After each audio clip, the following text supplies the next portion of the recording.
बच्चों, प्रकृति में बहुत से पदार्थों का दूसरे पदार्थों में परिवर्तन होता रहता है और ये परिवर्तन विभिन्न प्रकार की रासायनिक क्रियाओं के द्वारा होते हैं। कभी पदार्थों का संयोजन होता है तो कहीं पर अपघटन, कहीं विस्थापन होता है तो कहीं ऑक्सीकरण और अपचयन। इन विभिन्न प्रकार की रासायनिक अभिक्रियाओं के बारे में आपने पिछली कक्षाओं में संक्षेप में पढ़ा है। आज हम इन्हीं में एक महत्वपूर्ण अभिक्रिया ऑक्सीकरण और अपचयन के बारे में विस्तार से पढ़ेंगे।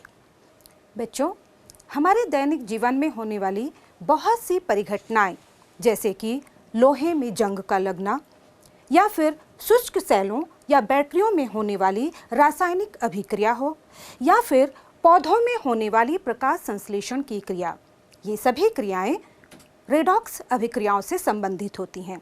तो चलिए आज हम रेडॉक्स अभिक्रियाओं के बारे में विस्तार से जानते हैं। रेडॉक्स अभिक्रिया शुरू करने के पहले चलिए हम जानते हैं कि ऑक्सीकरण और अपचयन क्या है। बच्चों, हम शुरू से पढ़ते आए हैं कि जब किसी तत्व में ऑक्सीजन का योग होता है तो उसे ऑक्सीकरण कहते हैं। उदाहरण के तौर पर जब हम सल्फर की क्रिया ऑक्सीजन से कराते हैं तो सल्फर डाइऑक्साइड बनती है।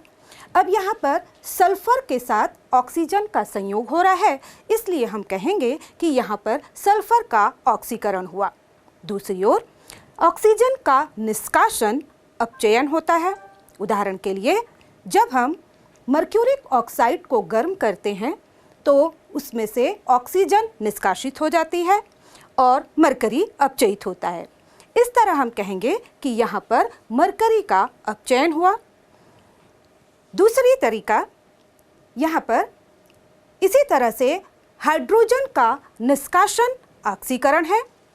उदाहरण के तौर पर जब हम H2S की क्रिया ऑक्सीजन से कराते हैं तो यहाँ पर सल्फर मुक्त हो जाती है। इस तरह तथा जल बनता है। यहाँ पर चूँकि सल्फर से हाइड्रोजन अलग हुई है, इसलिए हम यहाँ पर कहेंगे कि सल्फर का ऑक्सीकरण हुआ है।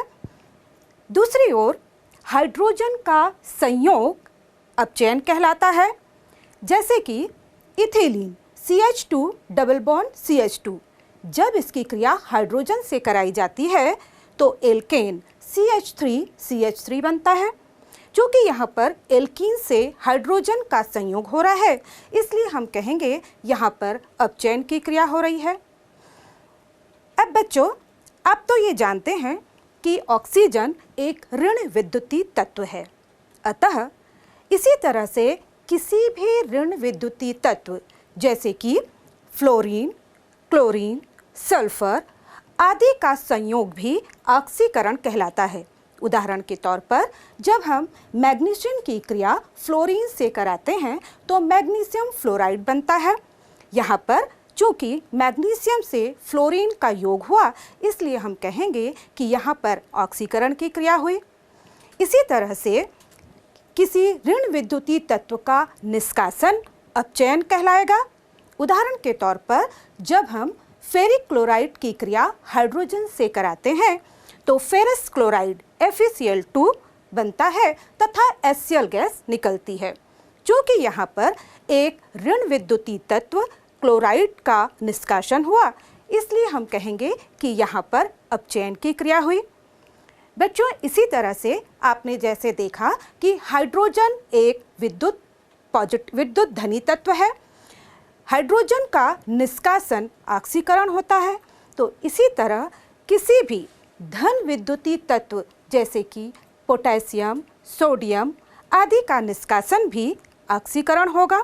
उदाहरण के तौर पर जब हम पोटेशियम फेरोसाइनाइड की क्रिया हाइड्रोजन परऑक्साइड से कराते हैं तो यहाँ पर पोटेशियम फेरीसाइनाइड बनता है। आप देख रहे हैं कि यहाँ पर एक पोटेशियम निकल जाता है तथा K3FeCN6 बनता है। चूँकि यहाँ पर एक धन विद्युतीय तत्व पोटेशियम का निष्कासन हुआ, इसलिए हम यहाँ पर कहेंगे कि ऑक्सीकरण की क्रिया हुई। ठीक इसी तरह से किसी धन विद्युतीय तत्व का जुड़ना अपचयन कहलाएगा। उदाहरण के तौर पर जब हम मर्क्यूरिक क्लोराइड की क्रिया स्टेनस क्लोराइड से कराते हैं तो मर्क्यूरस क्लोराइड तथा स्टेनिक क्लोराइड बनते हैं।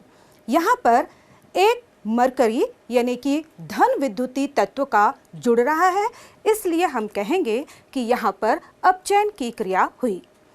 बच्चों, इस तरह आपने ऑक्सीकरण और अपचयन को समझ लिया है। आइए अब हम ऑक्सीकरण और अपचयन को समझने के लिए एक दूसरी विधि इलेक्ट्रॉन स्थानांतरण विधि को समझते हैं।